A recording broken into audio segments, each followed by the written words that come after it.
podcast, EMA Training's marketing assistant, and I'm here with Ruby Birks. Ruby is one of our digital apprentices, and we're just going to have a little bit of a chat to find out more about Ruby's apprenticeship, what she does in a day-to-day role.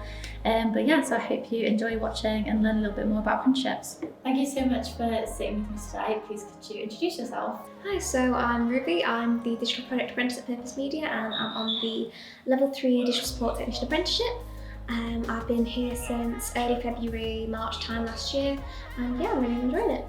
Right. Okay, fab. So to jump into these questions, what were you doing before your apprenticeship? So before starting my apprenticeship, I started at college in Derby for a bit. I was looking for apprenticeships in the August when I finished year 11 at school, but there wasn't anything about because of the job requirements of COVID. So I started college in September and I stayed there. I started looking again for apprenticeships about November time. And there wasn't really much out there at the time, but then I kept applying and I got the role here late January, and then I started in early March. Lovely. And how do you think COVID affected applying for an apprenticeship? Obviously you did say you think you found it difficult to find in the summer. How would you say specifically in terms of when you did start applying for apprenticeships, even like the job interview process, like how was that for you? So yeah, like you mentioned, there was obviously a lot less apprenticeships around because people didn't really want to take on new starters, especially not ones that they had to invest training into because of all the uncertainty about whether business would go back up because of how it dipped after COVID. The main thing I noticed with the actual application process was obviously my interviews weren't in person because I started applying during the second or third lockdown. All my interviews were over Teams, which I didn't mind in all honesty, that was fine by me, but it was definitely a noticeable difference. Yeah, okay, lovely.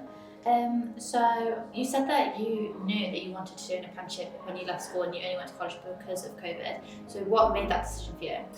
Well, I was speaking to my mum who works in the tourism industry, and she was saying how people were a lot more interested in hiring people with experience and with qualifications. Because if someone's got the right attitude, you can build on that, whereas qualifications are sort of just showing you can learn essentially.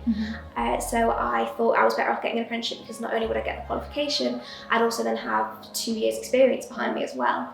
So that was always my intention, even though when I was applying it was a little discouraged at school almost. It was very much portrayed as an apprenticeship for people that are more practical, for people that want a practical job that's more physical work. So it wasn't really offered as an option, but when I started looking myself, I did find like marketing apprenticeships, digital support apprenticeships, that kind of thing were a lot more abundant than I thought they'd be. Yeah, definitely.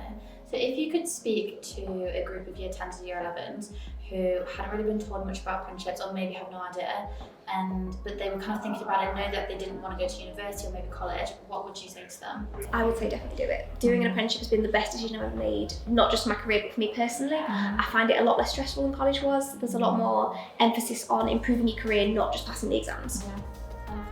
Okay, fabulous. And you mentioned that a big thing that you wanted to lean towards apprenticeships for was the experience, and something we kind of spoke about a bit earlier was something that you did during the interview process when you went out of your way to upskill yourself. Can you talk a little bit about that, please? Yeah, sure. So when I started applying for apprenticeships, I hadn't actually heard of the Digital Support Technician Apprenticeship, so it wasn't something I knew much about. But when I looked at the sort of specification for applying for it, I noticed that Purpose Media wanted someone with a base knowledge of HTML and CSS, and I had not done anything with code in years, not since I was doing like ICT lessons at school. But I really wanted the apprenticeship, so I went away in between applying and getting my first interview, and I taught myself HTML and CSS, and I built myself a website based on that I could showcase my CV on, and a portfolio of photos I've edited just to show like my digital competence, that kind of thing.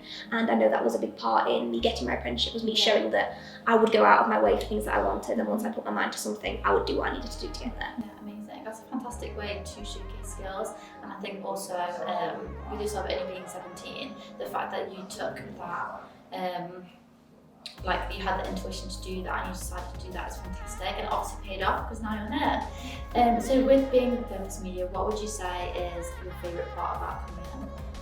So I actually really enjoy the office experience. Everyone here is really friendly. We are like a big family really. It sounds cringy, but we are. I do just in my job role, I like organising people. My job is obviously still IT and the digital side of things, but I also, Digital Product Apprentice, I do the project management side of things. And I really like organisational things. I really like scheduling, that kind of thing, so I enjoy that. Fabulous. And how do you find it being an apprentice in a workplace? Do you find that there's a difference between yourself and your colleagues? Or do you find that you kind of treated on the same level? I'm treated on the same level, but not in a negative way, if that makes sense. So everyone treats me with the same respect that they would treat someone that's all a full-time worker. Yeah. But they do acknowledge that obviously I am still learning, I still need the support, and there are going to be a lot of times where I'll ask questions to them, and they're all more than happy to teach me and let me experience whatever I need to in the business. Perfect. So it's like that happy medium, really. Yeah, definitely. Lovely. So in terms of, that's one of your favourite things about coming into the office, what's one of your favourite things specifically about your apprenticeship? So the Digital Support Technician Apprenticeship, the pathway I'm on, it gives you such a wide array of knowledge on just the IT sector. So the core section is a lot more IT focused, like hardware, software, that kind of thing. But then the separate pathway I'm on is more marketing focused. So that's given me experience in both of those things, which working for an agency that does digital marketing as well as web design development, it was just the perfect thing for me. So can you tell me a little bit about what's coming up in the next few months for you? So I've obviously got my exams coming up because I'm coming to the end of my apprenticeship, which I'm a little nervous for, but I'll be glad to get them done and get everything qualified. Once I finish my exams, I'm going to be picking up more of the paid social side of things, and I'm definitely looking forward to that. That's something I really enjoy. And would you say, in terms of exams, do you take time out in the week whilst you're at Purpose Media? Is that something you just keep to when you're in the EMA training hub? How do you manage your time to make sure you are prepared for those exams? So Purpose Media are really supportive of the process. They know that obviously it's in both my best interest and their best interest for me to do well in the exams.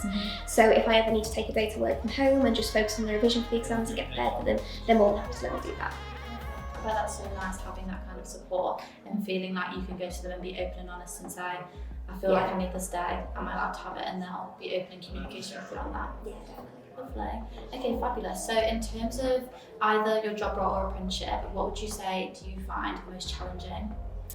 So I would say with my apprenticeship, I didn't actually have a background in tech before starting this apprenticeship, so that can be a little bit challenging because a lot of people on my course have more experience, like they've taken IT at A level, that kind of thing, so they've got a bit more experience than I have.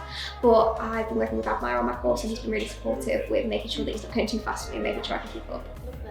And just to talk specifically, so statistically in the UK, a lot less women are in digital industries, IT industries. Do you find that you have any challenges being a woman in IT?